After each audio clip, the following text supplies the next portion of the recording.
여러분 안녕하십니까? 주님 안에서 만나 뵈서 참 반갑습니다. 마음을 모으고 신령과 진정으로 하나님께 예배드리기 원합니다. 찬양드리며 하나님께 나아가겠습니다.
신앙 고백하시겠습니다.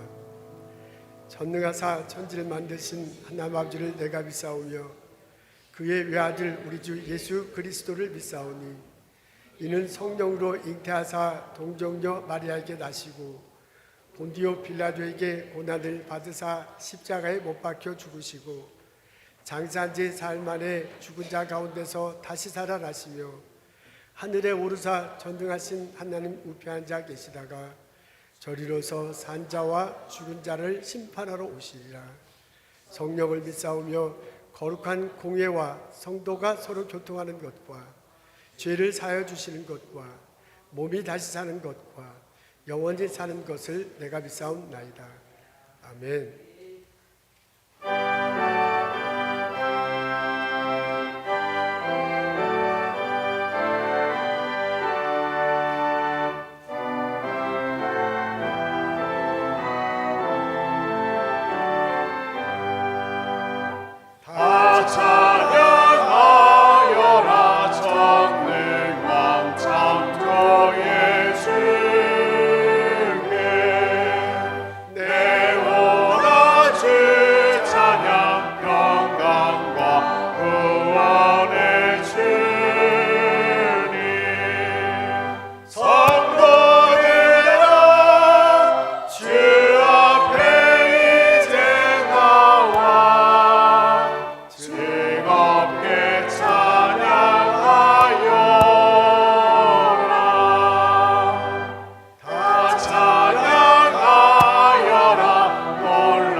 하나님, 2025년 올 한 해 시작한 게 얼마나 지났다고 벌써 여름이 지나가고 있습니다. 모든 육체는 풀과 같고 영광은 풀의 꽃과 같다. 풀은 마르고 꽃이 떨어진다는 말씀이 오늘 아침 마음에 다가옵니다. 주님의 말씀은 영원히 있다고 하셨으니 저희가 그 말씀을 듣겠습니다. 말씀을 의지하여 힘껏 살고자 하나 저희는 연약합니다. 하루하루 살아나가기 힘듭니다. 마음은 혼미하고 눈은 어두우며 기력은 쇠합니다. 예수님의 말씀을 받고 말씀을 전파하고 열매를 맺고 하나님을 경배하라 하십니다. 그렇게 마음은 소망하나 그러지 못합니다. 오늘도 절망하고 또 포기하고 무뎌집니다. 그리고 내일을 기약합니다. 그 내일이 언젠가 더 이상 없지 않을까 걱정합니다. 예수님, 저희는 공고한 자입니다. 불쌍히 여겨주세요. 저희에게 말씀을 들려주세요. 오늘 저희가 다시 한번 주님을 바라보게 도와주세요. 저희가 듣겠습니다. 조상현 목사님 통해 오늘 이 시간, 오늘 이 자리에서 저희에게 공급해 주시는 양식을 받아 먹겠습니다. 그 말씀이 살아 생명력이 있고 또 움직인다고 하셨으니 저희 안에서 말씀하신 대로 말씀이 일하시기를 기도합니다. 저희 성도 중 특별히 몸이 아프고 어려운 사정과 고민 있는 분들 있습니다. 필요에 따라 또 넘치도록 공급하시고 부족한 부분을 채워주시기 기도합니다. 여행 중인 성도님들을 지켜주시고 건강 주시기 간구합니다. 저희 공동체가 성현교회 공동체가 예수님의 사랑을 바탕으로 서로 보듬고 기도하며 하나 되는 교회가 되기를 기도합니다. 이 모든 간구와 소망, 우리의 구원자 되신 너무 좋으신 예수 그리스도 이름으로 기도합니다.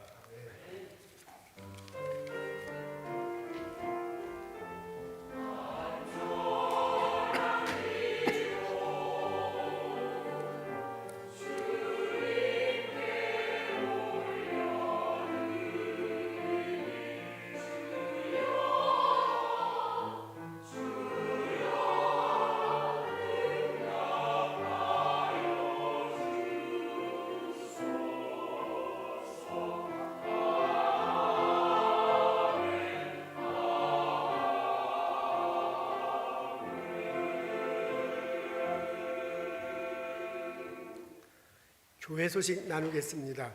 어라이즈 미니스트리에서 청소년 청년들을 위한 수련회를 오늘부터 시작합니다. 우리 교회 협의회에서 적극 지원하는 교회 단체입니다. 여러분 자녀들 보내시면 참 좋을 듯합니다. 작년에 11명이 갔는데 올해는 이게 많이 여행을 가고 그래서 몇 명이 참석했을지 참 궁금하군요. 여러분 기도해 주시면 고맙겠습니다. 초등부 여름 성경학교를 합니다. 8월 22일부터 24일까지입니다. 오전 10시부터 오후 2시까지 하는군요. Road Trip on the Go with God 이란 제목입니다. 등록비가 20불이라고 합니다. 학생 자녀분들 혹은 이웃에 있는 자녀들 초대해 주시면 참 고맙겠습니다. 교회 협의회에서 저희 교회에서 부흥회를 합니다. 9월 5일, 6일, 7일입니다. 금, 토, 일 하는군요. 시애틀 형제교회 권준 목사님이어서 말씀 증거합니다. 미국 장로교 소속 목사님이신데요. 아주 많이 알려진 분입니다. 여러분 오셔서 말씀 듣고 깨닫고 격려받는 시간 됐으면 참 좋겠습니다. 금요일 날 저녁 때 저희 교회 성가대가 이제 찬양하지요. 그때 우리 성가대원들 한 사람도 빠짐없이 다 참석하시면 참 고맙겠습니다. 오늘 아주 더운 여름철인데 안에 에어컨디셔너가 돼서 참 좋습니다. 여러분 약간 더위를 느끼시는 분도 있는 것 같은데 이게 온도 조절이 좀 힘들어요. 좀 하여간 보도록 하죠. 어떻게 하면 또 너무 또 춥기도 하고 그럽니다. 그러니까 지난주하고 이번 주 보고 있습니다. 여러분 만나서 반갑습니다. 한국에 갔던 집사님들 이렇게 다시 돌아오시고 계시는 중이군요. 교회에서 만나뵈서 참 좋습니다. 우리 일어나셔서 함께 인사 나누도록 하겠습니다. 주님의 이름으로 환영합니다. 축복합니다. 어서 오십시오.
성가대 감사합니다.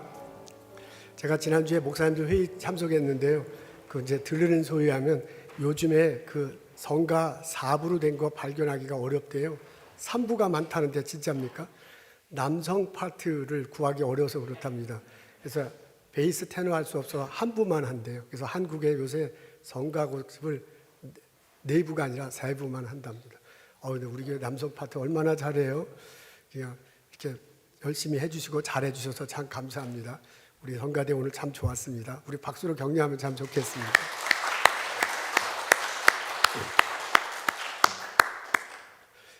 저 지난주에 다른 지역으로 이사 갔던 장로님이 전화 오셨어요. 그래서 왜 이렇게 교인들이 안 나오냐 걱정하셔.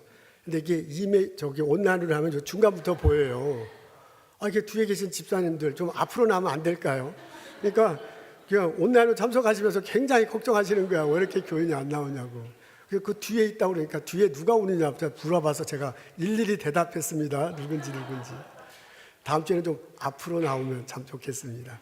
감사합니다. 오늘 말씀은 사도행전 9장 26절부터 30절에 있는 말씀입니다. 제가 읽겠습니다. 사울이 예루살렘에 가서 제자들을 사귀고자 하나 다 두려워하여 그가 죄자됨을 믿지 아니하니 바나바가 데리고 사도들에게 가서 그가 길에서 어떻게 주를 보았는지와 주께서 그에게 말씀하신 일과 담에게서 그가 어떻게 예수의 이름으로 담대히 말했는지를 전하니라. 사울이 제자들과 함께 있어 예루살렘에 출입하며 또 주 예수의 이름으로 담대히 말하고 헬라파 유대인들과 함께 말하며 변론하니 그 사람들이 죽이려고 힘쓰거늘 형제들이 알고 가이사랴로 데리고 내려가서 다소로 보내니라.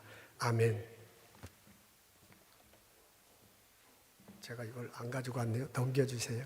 오늘은 제가 실수하네요. 넘겨주시면 고맙겠습니다. 소설가 프란츠 카프카에 관한 글을 읽은 적이 있습니다. 체코 프라하에서 태어났고 그곳에서만 살았군요. 카를 대학교에 입학하면서 평생의 친구인 막스 브로트를 만납니다. 둘 다 유대인이고 독일어를 사용했네요. 그리고 소설가 되는 것들이 꿈이었습니다. 대학교를 졸업하고 난 뒤에 둘 다 소설을 써서 발표를 했는데 친구의 글은 널리 읽혀지는 반면 카프카의 글은 읽혀지지 않습니다. 너무나 어려운 거예요. 친구는 유명 작가로 뜨는데 카프카는 무명 작가로 전락합니다. 먹고 살 길이 막막해서 낮에는 보험회사에서 일을 하고 밤에만 글을 썼습니다. 1913년도에 카프카가 다섯 개의 소설을 발표해요. 단편 소설 선고라는 거 하고요. 중편 소설 변신, 이제 그게 가장 유명하죠. 변심 등 합해서 5권을 발표하는데 거의 읽혀지지 않습니다. 누구로부터도 인정받지 못합니다. 오직 한 사람만 그의 책을 구입하고요. 정독해요. 그리고 인정해주고 계속 글을 쓰라고 격려합니다. 그 사람이 친구였어요. 막스 브로트 그 사람입니다. 카프카가 폐결핵에 걸리는군요. 그리고 1921년 40살의 나이로 죽습니다. 죽기 바로 직전 친구에게 부탁해요. 내가 쓴 글을 모두 모아서 불태워달라. 그 친구가 말을 듣지 않습니다. 카프카가 쓴 원고를 모두 다 모아놓고 자기가 보관하고 있었어요. 나중에 독일군이 침공하자 유대인이 이제 피신해야 되는데 이 친구는 막스 브로트가 이스라엘로 피신합니다. 그때 카프카의 원고를 고스란히 다 가지고 갔다고 해요. 그리고 이제 원고를 이렇게 죽은 친구의 원고를 보니까 아직 다 완성되지 못한 글들이 있어요. 그래서 그 글들을 마저 자기가 보충을 하고 자기 이름과 카프카의 이름 공동 저자로서 출간합니다. 근데 그때 막스 브로트는 유명한 사람이었기 때문에 사람들이 그 책을 읽기 시작하는 거예요.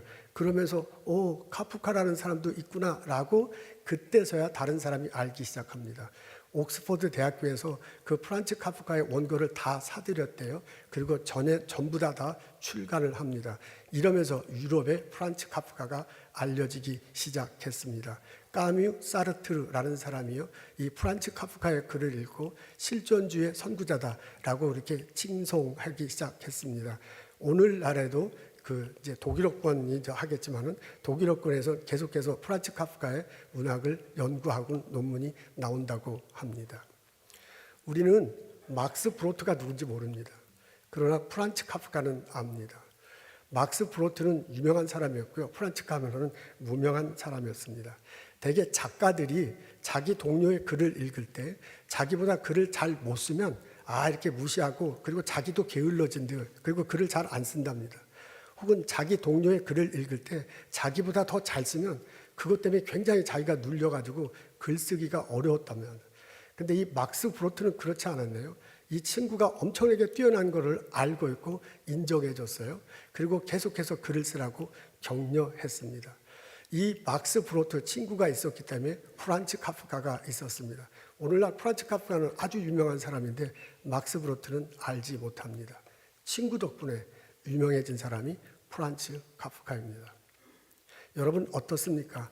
이런 친구 내게 있습니까? 내가 힘들고 어려울 때 나를 인정해주고 격려해주는 친구 있습니까? 여러분은 어떻습니까? 이런 신앙 안에서 교우 있습니까? 내가 신앙생활하다가 낙심하고 좌절할 때 나의 얘기를 들어주고 나를 위해서 기도해주는 신앙의 친구, 그런 사람 내게 있습니까? 바울과 바나바의 관계가 생각납니다. 바울은 예수 믿지 않는 사람이었어요. 예수 믿는 사람들 쫓아다니면서 감옥에 가두고 핍박하는 사람이었습니다. 다메섹에 가다가 예수를 만나잖아요. 예수님의 말씀을 듣습니다. 그리고 완전히 변합니다. 그 이후로는 예수 증거하다가 그냥 목숨 걸고 예수를 증거합니다. 어느 날 예루살렘에 가게 됐어요. 예루살렘에 있는 예수님 제자들을 만나고 교제하면서 같이 사역하기를 원했기 때문입니다. 근데 예수님 제자들이 안 받아줘. 너 같은 놈이 믿지를 못하는 거예요. 예수 믿는 사람을 핍박했던 사람이거든요. 그 사람이 회심했다는 것을 받아들이지 못합니다. 그때 바나바가 나섭니다. 그러면서 바나바가 중재해요. 27절이 그겁니다. 다음 27절이 적혀져 있습니다. 우리 다 같이 읽겠습니다. 시작. 바나바가 데리고 사도들에게 가서 그가 길에서 어떻게 주를 보았는지와 주께서 그에게 말씀하신 일과 담에게서 그가 어떻게 예수의 이름으로 담대히 말했는지를 전하리라. 바울이 왔는데 예루살렘 교회에 있는 제자들이 안 받아주니까 중재 역할을 하는 거예요. 바나바를 데리고 예수님 제자들 앞에 가요. 그러면서 담에게서 어떻게 회심했는지, 그때 예수님께서 이 바울을 어떻게 부르셨는지, 그 이후로 얼마나 변해서 예수를 증거했는지를 제자들에게 말합니다. 그러니까 그때서야 예수님의 제자들이 마음을 열고 바울을 받아들이기 시작했어요. 그리고 바울과 함께 사역을 시작하게 됩니다. 바울이 예루살렘에 있으면서도요, 가만히 있지를 못하잖아요. 가만히 보니까 그 유대인 중에서 히라보를 사용하는 사람이 제법 많이 있어. 그래서 그 사람들을 불러놓고서요, 히라보로 예수를 전합니다. 근데 이 바울이 막 강하고 급하게 막 하잖아요. 그러니까 듣는 사람이 솔깃해서 듣기는 하다가 막 너무 세게 나오니까 너무 마음이 불편한 거야. 그래서 충돌이 생기고요. 급기야는 그 중에 어떤 사람이 바울을 죽이려고 합니다. 이 소식을 듣고 형제들이 이러다가 바울 죽겠다 싶어서 가이사랴, 해변가에 있는 도시예요. 가이사랴로 데려가고 거기서 고향 땅 다소로 보냅니다. 바울이 고향 땅 다소에 다시 갔을 때는 실패자의 모습으로 갔습니다. 바울이 다소에서 태어났어요. 유대인 가정이지요. 율법을 철저히 지키는 사람이었습니다. 유대교의 지도자가 되고 싶었습니다. 그래서 어린 나이에 예루살렘에 유학 온 거죠. 당대의 최고 학자인 가마리엘 문화에 들어가서 제자가 됩니다. 그리고 승승장구하는 사람이었습니다. 그러던 어느 날 갑자기 예수를 믿는다고 헷가닥 변해버린 거예요. 그리고 고향 땅에 돌아왔는데 보니까 빈털털이야. 유대교 교회 안에서 더 이상 이 사람을 받아주지 않습니다. 다시 고향 땅에 돌아왔을 때 바울은 루저로 살았습니다. 그렇게 13년이 흘렀어요. 그러던 어느 날 고향 땅 다소에 있는 바울에게 바나바가 찾아옵니다. 안디옥 얘기를 해요. 안디옥에서 예수 믿는 사람들이 생겼다. 내가 그 사람들을 위해서 말씀을 전하고 가르치는데 너무 힘에 벅차다. 당신이 와서 도와줬으면 좋겠다라고 제안합니다. 바나바가 나서잖아요. 그리고 안디옥에 갔더니 정말 예수 믿는 사람들이 모였는데 이방인들이 그냥 유대인의 눈에 볼 땐 어중이 떠중이죠. 어중이 떠중이들이 모여 있어. 그 모여있는 큰 사람들을, 모여있는 많은 무리들을 가르쳤다. 바나바와 바울이 가르쳤습니다. 말씀 전했습니다. 그래서 그 모여있던 무리들이 공동체가 되고 교회가 세워져요. 그 사람들이 그리스도인이다, 최초로 그리스도인이다 라는 소리를 듣게 됩니다. 이방지교회의 최초의 교회가 바나바와 바울에 의해서 세워졌습니다. 바나바가 주도했죠. 바울이 열심히 도왔죠. 그래서 최초의 교회가 세워졌습니다. 세월이 흐른 후에 선교 여행을 가잖아요. 바울과 바나바가 선교 여행을 가겠다고 하니까 안디옥 교회 교우들이 그 둘을 세웠다, 기도했다, 안수했다, 파송했다 그래요. 그 교인들이 파송한 거예요. 그리고 오늘날 터키 남쪽 서쪽 지역에서 복음을 전합니다. 교회 공동체가 생겨요. 활발하게 초대 교회들이 이제 막 생겨나죠. 그렇게 1차 여행을 잘 했습니다. 2차 선교 여행을 할 때 문제가 생겼습니다. 마가 요한이라는 사람이 있는데 이 사람이 1차 선교 여행 때 따라갔다가 도중에 힘들다가 도망친 사람이에요. 그 사람이 바나바의 패밀리예요. 생질, 바말의 조카쯤 이렇게 되는 사람인데 그 마가 요한 때문에 문제가 생겼습니다. 바울은 데리고 가면 안 된다 이러고요. 바나바는 그래도 데리고 가자 합니다. 그것 때문에 서로 언쟁을 하다 헤어집니다. 바울은 그냥 선교지로 갔어요. 바나바는 자기 고향 땅에 가서 말씀을 증거합니다. 그 이후 바울과 바나바가 화해한 듯합니다. 골로새서에 보면 흥미있는 내용이 나오는 거죠. 거기에 보면 나와 함께 갇힌 자 된 바나바의 생질 마가라는 그런 표현이 나와요. 마가가 바울과 함께 갇혀 있대요. 그 말은 뭐예요? 바울이 나중에는 마음을 바꾸고 마가를 데리고 와서 같이 사역했다는 겁니다. 예전에는 안 그랬어요. 근데 이제 나중에 마음을 바꿔서 같이 사역하다가 감옥에 같이 간 겁니다. 그것을 놓고 제가 추측해 봅니다. 바울과 바나바가 처음엔 마가 요한 때문에 서로 헤어졌지만은 나중에는 서로 화해하지 않았을까? 성경에 나오진 않지만 저는 그렇게 쉽게 추측합니다. 그러면서 서로 함께 사역했을 것으로 여겨집니다. 여러분, 사도 바울이요, 초대교회 지도자로 막 급부상을 하는데, 초대교회 부자로 급부상을 하는데 바나바의 역할이 엄청났습니다. 바나바가 발굴하고 지원하고 사역하고 밀어주지 않았으면 바울은 초대교회 지도자로 절대로 설 수 없었습니다. 나로호 우주 발사체에 관한 다큐멘터리를 본 적이 있습니다. 보니까 로켓, 우주 발사체 로켓이 있는데 그게 아주 길던데 그 다큐멘터리 이렇게 보니까 그게 1단, 2단으로 되어 있군요. 1단이 한 3분의 2쯤 해당하고 그 다음에 2단으로 되어 있어요. 1단은 액체가 들어가 있고 아주 무게도 크고 길이도 크군요. 그 다음에 2단은 고체 연료가 되어 있고 이거의 한 3분의 1 정도, 전체 3분의 1 정도밖에 안 됩니다. 일단 그 우주 발사체가 이렇게 발사를 하면 이게 올라가잖아요. 올라가면서 이 공기 저항이 많은 그 지구 지역을 잊어버렸어. 뭐라 그러죠? 지구 상공. 공기 저항이 많은 지구 상공으로 이렇게 올라가다가 나중에 우주 상공으로 올라가는군요. 그리고 137km가 됐을 때 두 번째 고체 연료가 터집니다. 그러면서 지구를 도는 저궤도라고 하네요. 이렇게 삥 둘러 있었는 그 과학자들이 하는 소리니까 저궤도에 안착합니다. 그리고 난 다음에 그 나로호 위성체가 나옵니다. 그 후에 나로호 위성체가 그 지구 궤도를 따라서 이렇게 삥삥 돌게 되어 있네요. 그것을 보니까 그 2단이 자기 혼자 처음부터 끝까지 가는 게 아니에요. 일단 로켓이 먼저 터져줘야 돼. 그게 터져줘서 지구 상공과 우주 상공으로 올라가도록 해야지. 그때부터 2단이 터져서 제 역할을 하지. 1단이 없으면 절대로 2단이 올라가지도 못하고 나로 위성은 쓸 수 없습니다. 1단은 1단으로서 필요하고 2단은 2단으로 필요합니다.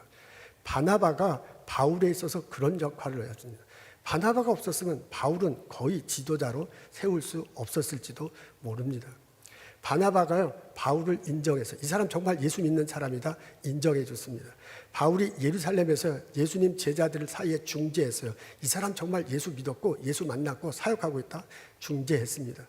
나중에 다소에서 13년 동안 루저 실패자로 살아갈 때 바나바가 찾아가서요, 우리 함께 사역하자고 제안을 했습니다. 그리고 안디옥 교회에서 같이 동력했어요. 나중에 그 선교를 갈 때 함께 이렇게 같이 갔던 사람입니다. 바나바가요 밀어줬어요, 바울을. 바나바가 밀어줬기에 오늘날에 바울이 있는 것과 다름없는 그런 상황이 벌어졌습니다. 어떻습니까, 여러분? 여러분에게는 이런 친구가 있습니까? 적어도 나를 인정해주고 나를 밀어주고 나와 함께하는 사람 있습니까? 여러분, 이런 친구, 신앙의 친구 있습니까? 같이 교회 다녀, 같이 예수 그리스도의 신앙생활에 그래도 내가 어떤 모습이든지 어떤 환경에 있든지 나를 인정하고 나를 지원하고 나를 위해서 기도해주는 신앙의 친구, 그런 사람 내게 있습니까? 그 다음 페이지. 신앙의 친구, 스피리추얼 보디를 만들기 위해서는 내가 개인이 노력해야 할 것이 있습니다. 내가 기도하고 신앙의 친구를 적극 찾아 나서야 할 것입니다. 우리 하나님께 기도할 수 있습니다. 하나님, 저는 신앙의 친구가 필요합니다. 나를 인정하고 나와 함께하고요. 내가 어떤 모습이든지 나와 함께할 수 있는 친구. 내가 혹시 시험에 빠지거나 유혹에 빠져 있을 때 사랑하는 마음으로 따끔하게 충고하고 같이 갈 친구, 그런 친구가 필요합니다. 라고 우리는 기도할 수 있습니다. 그러면서 내가 그 신앙의 친구를 적극 찾아 나서는 겁니다. 누군가 나와 함께 하는 사람을 눈여겨보는 거지요. 그러면서 내 눈에 들어오는 사람이 있어요. 그 사람에게 내가 다가가서 서로 마음을 터놓고 이야기하면서 신앙관계를 유지할 수 있습니다. 또 이렇게 할 수도 있습니다. 내가 기도하고요. 적극 기다릴 수도 있습니다. 내가 기다리는 거야. 누군가가 나를 찾아오도록. 내가요, 예수님 안에서 성경 읽고 기도하고 깊이 영적 생활을 하면 내 성품 안에서 풍겨 나오는 것이 있습니다. 그게 옆으로 이렇게 전해집니다. 마치 내가 어떤 화장품을 쓰면 그 화장품 냄새가 다른 사람에게 나잖아요. 그래서 좋다고 하고 나쁘다고 하고 막 이러기도 합니다. 그런 것과 아주 비슷합니다.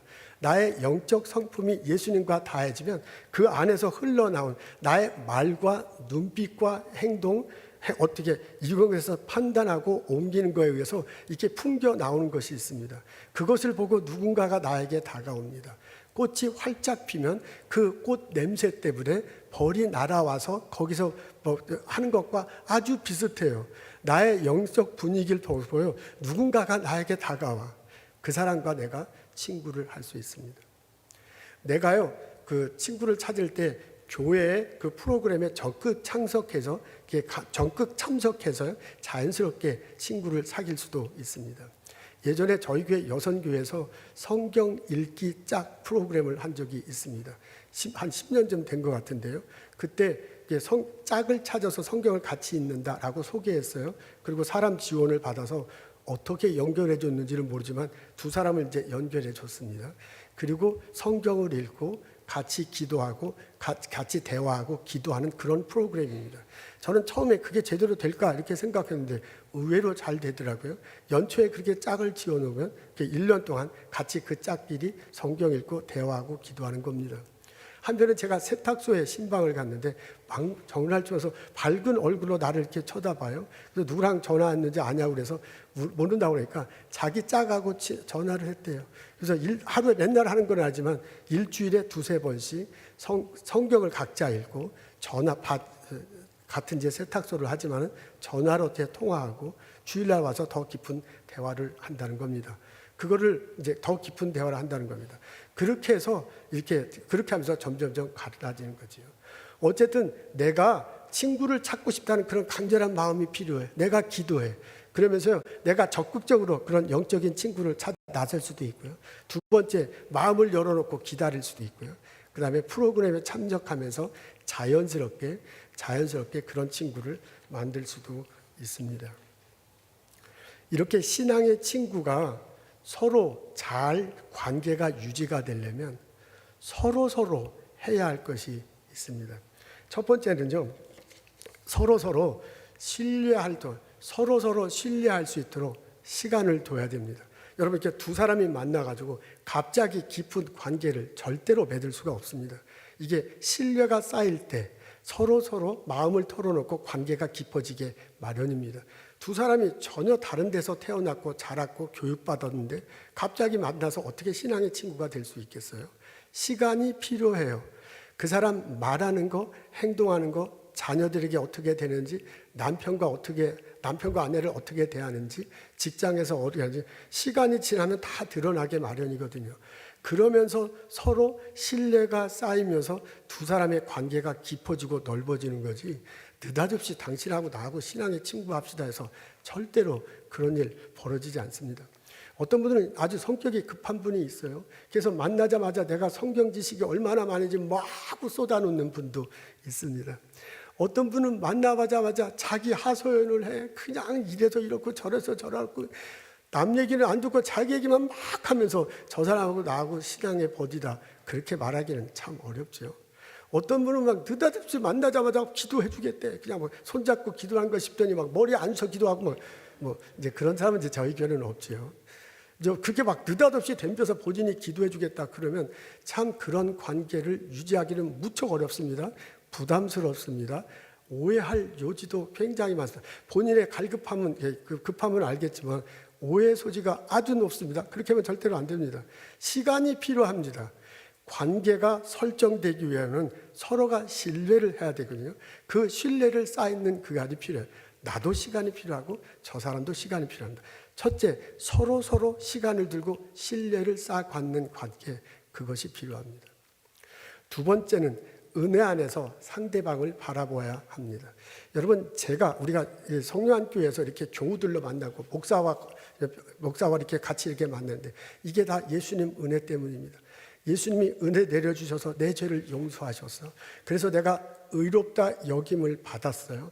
그래서 내가 의로운 사람이지 내가 원래 의로운 사람이 아니거든요.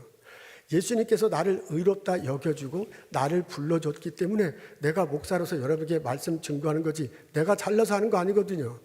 세상적으로 잘난 것 따지자면 여러분들이 저보다 훨씬 더 잘났습니다. 우리 교회 똑똑하지 않은 사람, 잘나지 않은 사람 어디 있어? 다 왕년에 한가닥했어.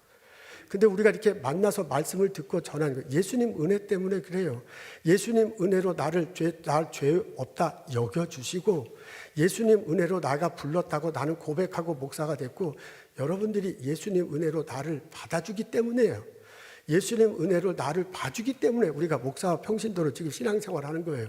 그거하고 아주 똑같아. 두 사람이 서로 만났을 때 나도 은혜 받아서 의로워졌고 의롭다 여김을 받았고 앞으로도 그렇게 살아갈 거야.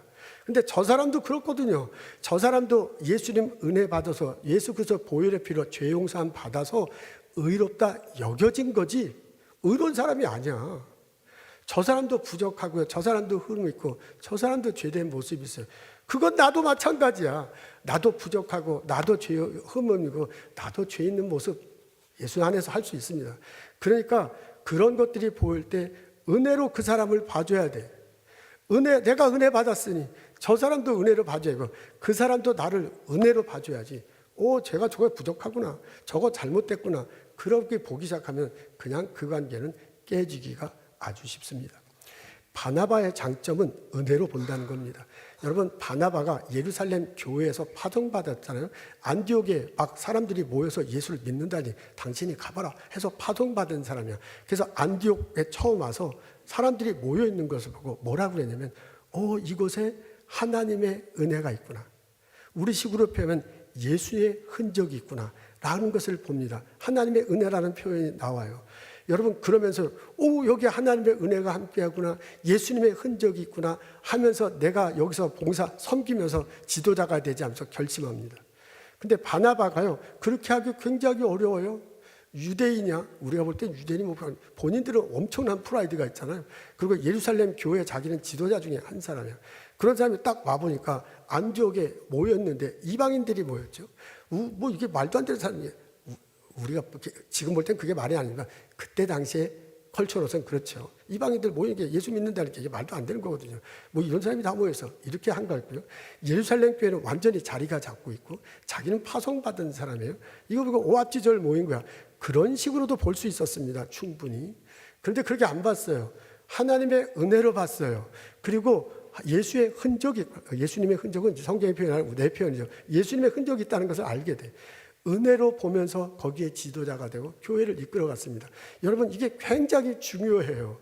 여러분이 은혜로 나를 봐줄 때 내가 계속해서 목회할 수 있고, 제가 은혜로 여러분들 이제 잘하고 계시지만 은혜로 보니까 우리가 서로 같이 교회에서 신앙생활할 수 있습니다. 이게 서로 신앙 영적 버디를 계속 유지하려면 은혜로 상대방을 보는 것이 상당히 중요합니다. 세 번째는 서로 주거니 받거니 해야 됩니다. 이게 신앙의 친구다라고 말하면서 자기 얘기만 해. 그냥 자기 어렵다고 막 한소연해. 자기 아프면 얘기해야죠. 그리고 자기가 어떻고 막 이러다 계속 자기 얘기만 해. 어떤 사람은 1시간 만났는데요, 55분 자기 얘기에 남 얘기는 안 듣고 그리고 우리는 훌륭한 대화를 했다, 좋은 친구다, 그렇게 말하는 사람이 있어. 나 그런 분 진짜 힘들어. 왜 남 얘기는 안 듣고 자기 얘기만 하는지 모르겠어요. 이게 좋은 친구 관계가 형성되려면 주거니 받거니 해야 돼. 나 살다 보면 힘들어. 위로받고 싶어. 격려받고 싶어. 그럴 때 없는 사람이 어디 있어요? 다 있어요. 그러면 그 사람이 나를 위로하고 격려해주고 나 도와줄 수 있어요. 그렇게 해서 살아나. 그러고 난 다음에 저 사람이 어려울 때 내가 가서 그 사람을 위로하고 격려하고 도와주는 거야. 이렇게 주거니 받거니 해야 이 관계가 유지되지, 한쪽만 그냥 쏟아 부어줘야 되고 한쪽만 받아서는 절대로 유지되기 어렵습니다. 여러분, 이렇게 주거니 받거니 하려면요, 자기가 예수님 안에서 받아야 됩니다. 우리가 신앙인으로서 있으면 예수 그리스도 보혈의 피, 그분의 사랑, 그분의 은혜를 내가 받아서 이제 신앙인이 된 거거든요. 근데 이렇게 채워지고 넘쳐서 다른 사람에게 가는 거야. 그게 이제 영적 원리인데요. 근데 그렇게 안 될 때도 있고요. 나도 사람인데, 나도 인간인데, 나도 힘들어서 누군가가 좀 위로해 주고 싶고, 누군가가 다가주고, 솔직히 저한테도 그런 게 있어요. 그럴 때 이제 누군가 사람이 와서 이렇게 해주는 거거든요. 근데 계속 그 관계만 해서는 되지가 않아요. 내가 어느 정도 서고 난다면 내가 예수님 앞에 가야 돼. 그분 앞에 기도해야 돼. 내가 말씀 읽어야 돼. 그래서 내가 영적으로 채워질 때, 그때 넘쳐서 내가 나의 신앙의 친구들도 해줄 수 있습니다. 여러분, 신앙의 친구를 계속 유지하기는 서로 주거니 받거니 해야 돼. 그게 서로 주거니 받거니가 잘 되려면 내가 혼자 골방에서 기도하고 혼자 하나님의 말씀을 읽으면서 받는 것이 있어야 됩니다. 그럴 때 서로 주거니 받거니 할 수 있습니다. 넷째, 이런 신앙의 친구를 서로 잘 유지하기 위해서는 필요한 것이 있는데, 비밀을 유지하는 겁니다. 내가 이 사람을 위해 내가 정말 터놓고 이 사람한테 얘기한 건데 그거 듣고 아무한테도 얘기 안 했게, 그리고 그 다음부터 전교인이 다 알고 있어. 이런 일 벌어지면 큰일 나는데 그런 일이 심심치 않게 벌어지잖아요. 그 관계 절대로 오래 갈 수가 없습니다.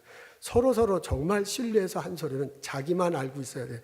아무도 알아서는 안 돼. 그렇게 얘기한 거니까. 그렇게 갈 때 우리는 서로 친구를 사귈 수 있습니다.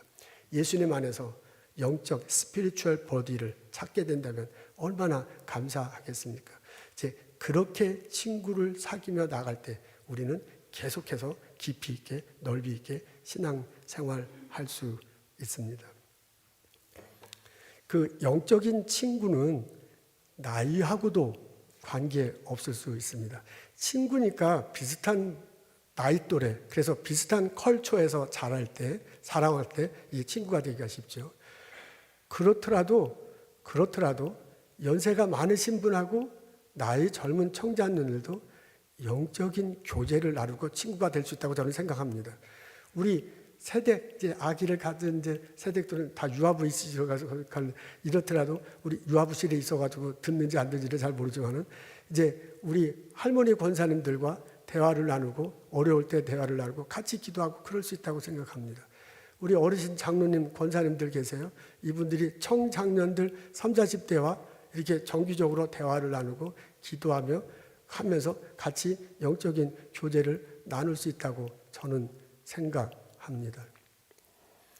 저는 예전에 경기도 부천에 산 적이 있습니다. 1960년도에요. 그때 저희 아버님이 그쪽 지역에서 목회를 하셨습니다. 약대 감리교회. 지금은 굉장히 큰 교회가 되고 아파트 촌에 휩쓸려 있더라고요. 근데 예전에는 완전 깡 농촌이었습니다. 그 농촌에서 아버님이 목회를 하셨고 저는 거기서 초등학교 시절을 보냈습니다. 그때 기억나는 분이 있어요. 고 권사님이야. 레스네임이 고씨예요. 성함은 기억이 안 나는데 아주 할머니 권사님이셨습니다. 이분이 그냥 주구장창 교회만 계세요. 그냥 교회 와서 기도하고 찬송하고 성경 읽고 그러시는 분이에요. 그리고 이제 밤에 집에 가실 때도 있지만 집에도 안 가. 이제 거기서 기도하다가 교회에서 자고 그 다음날 새벽 기도하고 뭐 이러시는 분입니다. 할머니 권사님이에요. 근데 제가 초등학교 1학년 때인가 2학년 때가 잘 기억이 안 나는데 어느 날 본당 안에 들어갔다 이 할머니 권사님한테 잡혔어. 상현아 일리 와. 내가 기도해 줄게. 그러면서 그 할머니 권사님 오래니까 할 수 없이 갔죠. 갔더니 내 손을 잡고 기도하는데 왜 이렇게 오래 해? 그냥 기도하는데 한 소리 또 하고 또 한 소리 또 하고 막 그러고요. 한참 기도하다가는 또 그냥 막 그 이상한 소리지. 나중에 알고 보니까 그게 이제 방언이죠. 그냥 막 방언으로 기도하고. 그래서 그냥 몸을 이렇게 손을 잡혀가지고 막 몸을 들치면서 언제 끝나나 막 이랬는데 드디어 기도가 끝났습니다. 그래서 해방이다 하고 막 도망가려고 하는데 내 손을 딱 잡으면서요 이렇게 말해요. 우리 상현이는 설교를 참 잘하겠네. 하늘나라에 말씀의 보화가 쌓여있네. 그러는 거예요. 그때 내가 초등학교 1학년, 2학년 때인데요. 지금으로 표현하면 이렇게 약간 전율 같은 거야. 근데 이제 그때 그게 뭔지 모르죠. 그 할머니 권사님이 딱 말하는데 뭔가 그게 나를 꽉 잡는 이런 느낌이죠. 그러니까 그런 느낌이 어린 나이에도 들었습니다. 이게 60년 전의 일입니다. 제가 목사가 되고 말씀 사역을 하는데 참 기쁘고 행복할 때도 있지만 힘들 때도 참 많이 있습니다. 오늘은 놀랍도록 이렇게 말씀을 잘 듣는데 어떤 때는 조시는 분도 있고 어떤 분은 셀폰도 하시고 어떤 분은 얼굴 표정 보면 금방 다 나타나요. 왜 안 끝나나. 이럴 때는 참 쉽지 않죠. 그럴 땐 참 내 스스로 괴로운 거야. 우리 남성 파트 자체가 그 심정을 잘 압니다. 내 스스로 참 괴로운 거죠. 어떤 때는 아무리 성경을 읽고 해도 그냥 준비가 안 돼. 무엇을 해야 될지 모르고 막 발버둥 치고 그럴 때 있습니다. 그럴 때 그 고건사님이 자주 생각나. 그 마룻바닥이거든요. 그 마룻바닥에 그 무릎 꿇고 할머니 권사님이 기도할 때 그리고 교회 들어가면 그 교회 냄새가 있어요. 그 냄새. 그분이 투박한 손으로 이렇게 막 내 손 잡고 가까이 사니까 침 튀잖아요. 그리고 막 방언 기도하고. 나중에 끝나고 나를 쳐다보면서 한 그 말 있죠. 하늘에 말씀의 보화가 쌓여있네. 그 말이 저를 잡아줘요. 제가 좌절에 빠졌을 때 저를 일으켜 세워줘요. 그리고 어떻게 가야 할지 알려줘요. 그렇게 해서 아주 자주 그 고권사님, 할머니 권사님을 생각합니다. 살아계시면 120, 아주 100세 훨씬 넘으셨을 거예요. 제 추억 속에 고권사님은 나하고 같이 있습니다. 예수님 믿음 안에서 저는 고권사님이 기도 끝나고 저에게 하신 말을 자주 생각합니다. 그래서 저는요, 그분은 하늘나라에 갔지만 이 세상에 있지 않지만 그분과 함께 여전히 교류하고 있다고 생각합니다. 저는 이런 일이 우리 교회 안에서 벌어졌으면 참 좋겠습니다. 우리 교회 장로님, 권사님들, 어르신들 영적 깊이가 있으신 분이에요. 지금은 은퇴하셨지만 현역 생활에 다 한가닥들 하신 분들이에요. 이분들에게 찾아가서 나의 어려움을 얘기하고 기도를 부탁하고 함께 신앙생활하면 얼마나 좋겠습니까? 여러분, 우리 장로님, 권사님들이 볼 때 지금 청자녀들이 참 어려 보이고 잘 못하는 것 같지만 뭐 우리 교우들 뭐 다 잘 나가시는 분들이죠. 다 그냥 열심히 하시는 분들이야. 그분들과 만나서 자신이 다가온 지혜를 나누고 함께 기도해주는 그런 관계가 형성되면 얼마나 좋겠습니까? 저는 꿈꿉니다. 우리 성령학교의 교우들이 서로 누군가의 영적인 친구가 되고 그 친구를 찾아 나서면 참 좋겠습니까? 여러분, 이런 사람 있습니까? 내가 정말 힘들어. 위로받고 싶어. 도저히 어떻게 할지 몰라. 찾아가서 지혜를 구하고 기도 부탁할 사람 있습니까? 여러분, 이런 사람 있습니까? 누군가 내게 찾아와. 그래서 자기 아프다고 힘들다고 얘기해. 어떻게 쓰면 좋을지 모르니 지혜를 구해. 나를 위해서 기도해달라는 그런 사람 내게 있습니까? 영적인 친구, 평생을 같이 갈 영적인 친구가 있다는 게 나에게는 엄청난 복입니다. 광야 같은 이 세상, 예수님 안에서 영적 친구를 만나고 그와 함께 손잡으며 신앙생활하는 나와 여러분 되시기를 주님의 이름으로 축원합니다. 기도하겠습니다. 하나님 보내주십시오. 만나게 해주십시오. 나의 어려움을 이야기하고 듣고 나의 고충을 털어 나누고 격려하며 함께 기도할 수 있는 신앙의 친구를 허락하여 주옵소서. 하나님, 내가 그런 사람이 될 수 있도록 나의 죄를 용서해 주시고 나의 허물을 덮어 주시고 나의 부족함을 채워 주시옵소서. 내가 예수님 안에서 누군가의 손을 잡고 하늘을 향해서 한 발자국 한 발자국 나아갈 수 있도록 인도하옵소서. 예수님 감사합니다. 예수님 이름으로 기도합니다. 아멘.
자녀로 산다는 것은 불 가운데로 걸어가는 것, 그 속에서 진실하게 날 지키시는 그 손길을 경험하는 것,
가까이에 함께 하시네.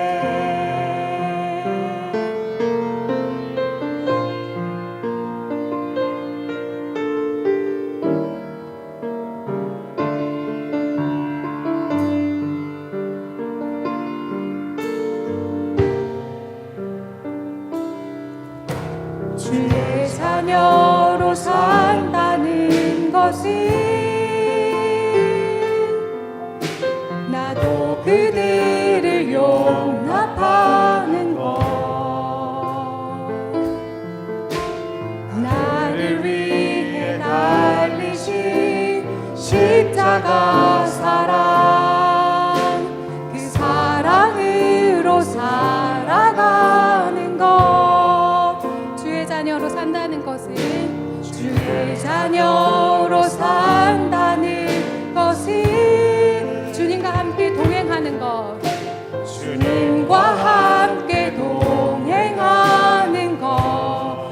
주께서 지신 십자가, 주께서 지신 십자가 기꺼이 지고 주와 함께 걸어가는 것, 함께 걸어가는 것.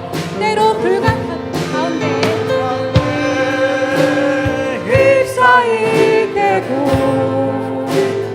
폭풍 가운데 무너질 때도 주님 내 곁에 함께 하시네. 가장 가까이에 함께 하시네. 때로 불 가운데 휩싸일 때도, 폭풍 가운데 무너질 때도 주님 내 곁에 함께 하시네. 가장 가까이에 함께 하시네. 때로 불 가운데 휩싸일 때도, 폭풍 가운데 무너질 때도 주님 내 곁에 함께 하시네. 가장 가까이에 함께 하시네. 가장 가까이에 함께 하시네. 하나님과 함께 밥을 먹고 한 지붕 안에서 살아갈 수 있는 가족 허락해 주셔서 감사합니다. 하나님, 한 교회 안에서 하나님께 예배드리며 서로 도우고 말씀을 나누는 신앙의 공동체 형성해 주셔서 참 감사합니다. 하나님, 나에게 일자리를 주시고 동료들과 함께 일하게 하셨습니다. 나에게 학교에서 가르치고 배우게 하셨습니다. 나에게 스몰 비즈니스를 허락하시고 손님들 만나게 하셨습니다. 그 가운데 함께 하시옵소서. 은혜를 나누어 주시옵소서. 내 마음을 나눌 친구, 내 영성을 나눌 신앙의 친구, 나의 평생을 같이 갈 신앙의 동료들을 만날 수 있도록 허락하여 주옵소서. 광야 같은 이 세상, 예수님 안에서 그 친구의 손을 잡고 한 발자국 한 발자국 나아갈 수 있도록 축복하시고 인도하여 주시옵소서. 하나님, 주께 주신 많은 것 기억하고 거룩하게 구별하여 하나님께 예물 드리고 예배 드립니다. 흠량하신 줄 믿습니다. 예배 받으신 줄 믿습니다. 우리 삶 가운데 함께 하시옵소서. 기도 제목 놓고 예물 드린 형제 자매들의 기도를 들으시고 응답하시옵소서. 고쳐주시옵소서. 갈 길을 열어주시옵소서. 뻥 뚫리게 하시옵소서. 사람들의 관계가 풀어지게 하옵소서. 하나님이 은혜 주시는구나, 내가 복 가운데 사는구나 경험하고 고백하며 선포하며 살아갈 수 있도록 인도하옵소서. 주 예수 그리스도의 풍성한 은혜와 하나님의 거룩하신 사랑과 성령의 은혜스러운 교통하심이 오늘 예배드리고 돌아가는 우리들 모두에게 지금부터 영원토록 함께 하시기를 간절히 축원하옵나이다. 아멘.